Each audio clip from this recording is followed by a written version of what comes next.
Hey guys, it's Jen, and today I wanted to share with you a makeup for newbies makeup tutorial. So nothing in here is too extravagant. It's just your basic tutorial that's gonna be great for class or work or just your everyday, I'm gonna be a normal person going out and doing my makeup thing, makeup look. So if you wanna see how this is done, then keep watching. So I'm going to start off with liquid foundation. If you're a newbie, you could always do tinted moisturizer or BB cream, but this is one of my favorite foundations.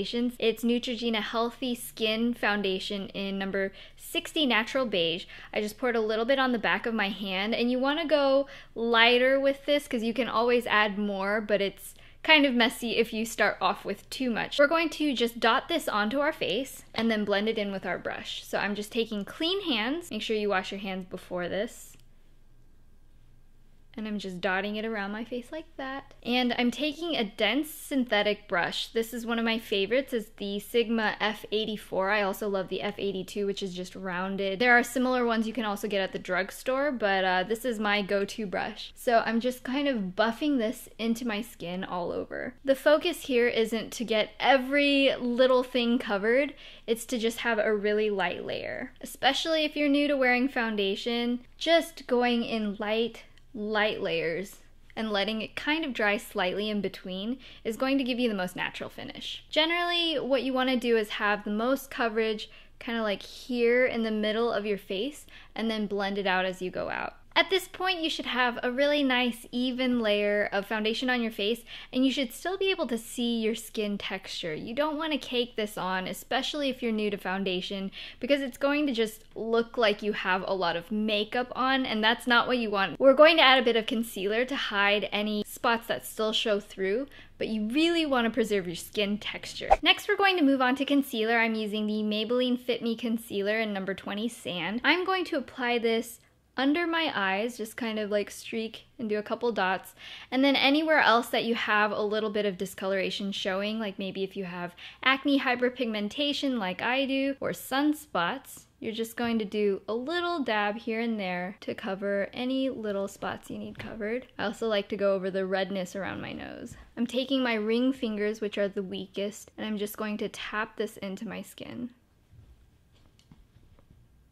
Now to set the foundation and keep any oiliness peeking through at bay, I'm using a powder. For the powder, you're going to want to use a fairly light hand because again, if you over powder, you're going to be able to see it on your skin and lose your skin texture. I'm just going to press my brush into it. Just kind of tap off the excess, and I'm just going to pat this in my T-zone area. I'm not going all the way out to every single area of my face. I'm just going to cover where I get oily. So I'm just applying an eyeshadow primer. This is going to keep everything from smudging all over your face, which is a much bigger problem than you might think. I'm using L'Oreal's Magic De-Crease Eyelid Primer. Next, I'm taking a big flat brush. This is Sigma's E55. And I'm taking this lighter color and I'm just applying this all over the lid. So this first color is going to go all over the main ball of your eye. And as a little anatomy lesson, if you push your brush in just slightly, you should have a little crease area showing up. So this is the line of demarcation. Above here is where your highlight shade would be, right on top of your brow bone. And then in this outer little corner right here is where you're going to have a little bit of a contour / outer V crease color. And that'll go right into the hollow of your eye socket. I tapped a little bit of a medium brown color onto the top of this pencil-shaped brush, and we're going to start at this outer little contour area. So I'm just taking the brush pointed toward my face and just pushing it right at the corner, and then I'm going to sweep it inward right here inside where that crease shows up. So I'm just going to bring this up very softly so that it blends into that previous color we laid down. You don't really want to go past about halfway. You really want to keep it in this outer third area and just blend it out really nicely. How high this comes is really going to depend on your own eye shape, but you want to make sure you have quite a bit of brow room here. So you don't want to bring this up too high. You can always add more if it's not enough, but if you have too much, it's really hard to take it away. Next, I'm taking this brow bone color, and I'm going to start right underneath the arch of my brow right here, and I'm blending this outward.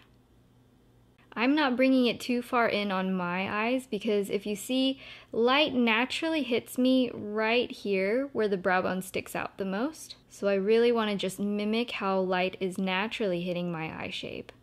I'm also going to add that same color here to the inner corners. This inner corner trick in particular makes you look a lot more brighter-eyed and rested, which is always great. I'm using that same secondary brown eyeshadow on my lower lash line, just about to the halfway point here. I like using it because it smudges a little bit less than using eyeliner on your lower lash line. Now I'm taking a small angled brush and I'm just going to apply gel liner to my lashes. I really love this for beginners because you can pretty much use any other type of eyeliner and it'll be super easy. Not saying this is really difficult, but it's definitely going to be one that's very rewarding in the long run of getting a really great looking line that isn't going to smudge all over the place.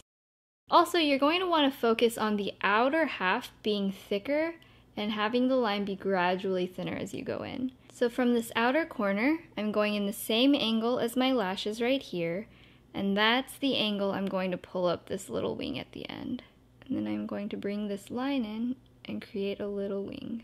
If you're monolided like me, I like doing one extra step, which is to take the dark brown eyeshadow, and we're going to just blend this top edge.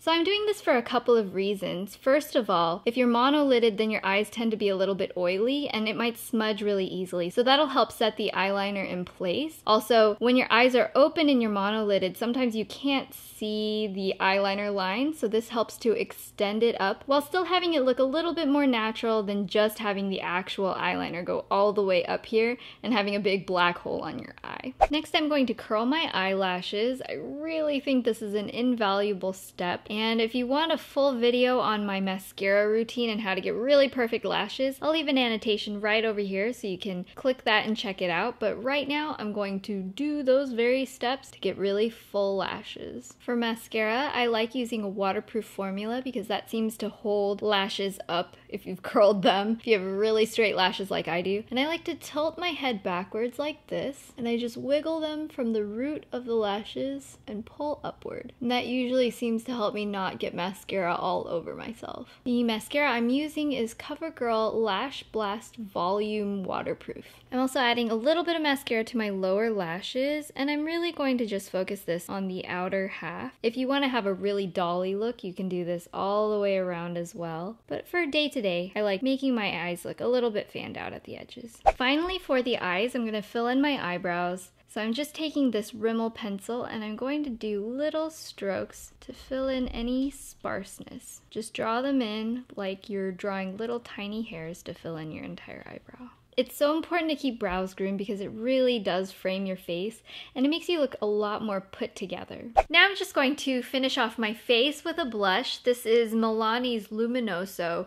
I kind of go for a peach color because I feel like that's a great everyday warm color on me, but on your skin it might be a pink or a little bit more of a bronzy color. Just try to choose whatever looks most natural on you and comfortable for you to wear every day. So I'm just taking this angled brush. This is the Sigma F40. I'm going to start over here at the top of my cheekbones near my ears. I'm going to just press this in little circular motions, bringing it toward the center of my cheeks. That'll just help it to blend softly forward so that you don't have racer stripes and you don't have little circles on the front of your cheeks either. This just gives a really nice natural looking flush. The last step of the face is the lips. So depending on your preference, you can either go for a lipstick like this. This is the Revlon lipstick in Peach Parfait. I absolutely love this for every day. Or you can go with a gloss. This is my current obsession. It's the NYX Butter Gloss in Sugar Cookie. So that's what I'm going to use today. So I'm just dabbing this in the center of my lips,